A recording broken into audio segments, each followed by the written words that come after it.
எல்லோருக்கும் வணக்கம். இன்னைக்கு உங்களுக்கு நான் செஞ்சு காமிக்க போகிற ரெசிபி சாக்லேட் ஃபாண்டூ. இது ரொம்ப சிம்பிள் அண்ட் ஈஸி ரெசிபிங்க. இதுக்கு வந்து நான் ஒரு சாக்லேட் வார்மர் வந்து நான் zanzar.comலேருந்து பர்ச்சேஸ் பண்ணேன். நீங்கள் அதெல்லாம் பர்ச்சேஸ் பண்ண தேவையில்லை. நீங்கள் மைக்ரோவேவ் சேஃப் பவுல்லையே நீங்கள் இந்த ரெசிபி தயார் பண்ணலாம். நான் என்ன செஞ்சுருக்கேன்னா, ஃபஸ்ட்டு 100 grams குக்கிங் சாக்லேட் வந்து நான் பீசஸ் பண்ணியிருக்கேன். அந்த பீசஸை வந்து அந்த சாக்லேட் வார்மரில் நான் அந்த பவுலில் நான் சேர்த்துருக்கேன். அதோடு சேர்ந்து ஒரு 2 ஸ்பூன் அளவுக்கு கனோலா ஆயில் சேர்த்துக்கினேன். நீங்கள் எந்த குக்கிங் ஆயில் வேணாலும் நீங்கள் சேர்த்துக்கலாம். எள்ளெண்ணெய் தவிர்த்து நீங்கள் வேறு எந்த குக்கிங் ஆயில் வேணாலும் நீங்கள் சேர்த்துக்கலாம். அதுக்கு அடுத்து வந்து நான் ஃப்ரெஷ் க்ரீம் சேர்த்துக்க போகிறேன். half the container of fresh cream நான் சேர்த்துக்கினேங்க. சேர்த்து இது எல்லாத்தையும் நல்லா மெல்ட் பண்ண போகிறேன். மைக்ரோவேவில் வந்து ஒரு 30 seconds வச்சு மெல்ட் பண்ண போகிறேன்.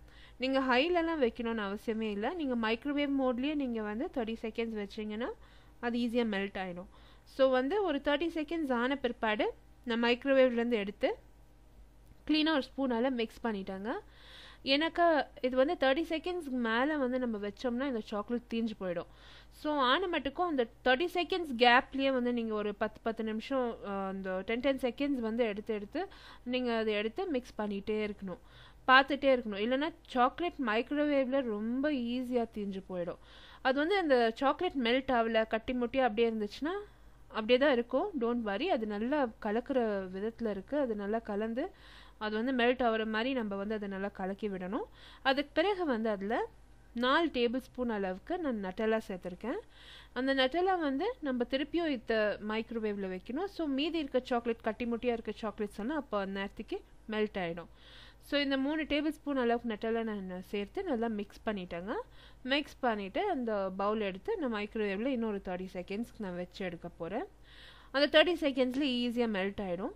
ஸோ இந்த 30 seconds நீங்கள் என்ன பண்ணணும்னா, எவ்ரி 10 seconds அதை வெளியே எடுத்து மிக்ஸ் பண்ணி பார்க்கணும் அது தீஞ்சு போயிருக்கா, எப்படி இருக்குது அந்த சாக்லேட்டுன்னு. ஏன்னா சாக்லேட் நிறைய வெந்துச்சுன்னா ஒரு மாதிரி வாசனை அடிக்கும். ஸோ அது ஆன மட்டுக்கும் அது நம்ம ஈஸியாக எடுத்து பார்க்குறது நல்லது. ஸோ வந்து நல்லா நான் எடுத்து 30 seconds ஆன பிற்பாடு எடுத்து நல்லா அடிச்சுட்டேன். அந்த சாக்லேட் நல்லா மெல்ட் ஆகிடுச்சு. இப்போ அதை நம்ம சர்வ் பண்ணிட வேண்டியது தான். எந்த ஃப்ரூட்ஸ், கேக், மார்ஷ்மெல்லோ எதோ ஒன்றாலும் நீங்கள் சர்வ் பண்ணலாம். இந்த சாக்லேட் மெல்டட் சாக்லேட்டை வந்து நீங்கள் ஐஸ்கிரீம் மேலேயும் போட்டு உங்கள் பசங்களுக்கு நீங்கள் சர்வ் பண்ணலாம். ரெசிபி இன் டீட்டெயில் என்னோடய ப்ளாகில் இருக்குது. ப்ளாக் லிங்க் நான் கீழே டிஸ்கிரிப்ஷன் பாக்ஸில் போஸ்ட் பண்ணுறேன். அடுத்த புதிய ரெசிபியோடு உங்களை திருப்பி சந்திக்கிறேன். அதுவரை நன்றி, வணக்கம். தேங்க்ஸ் ஃபார் வாட்சிங்.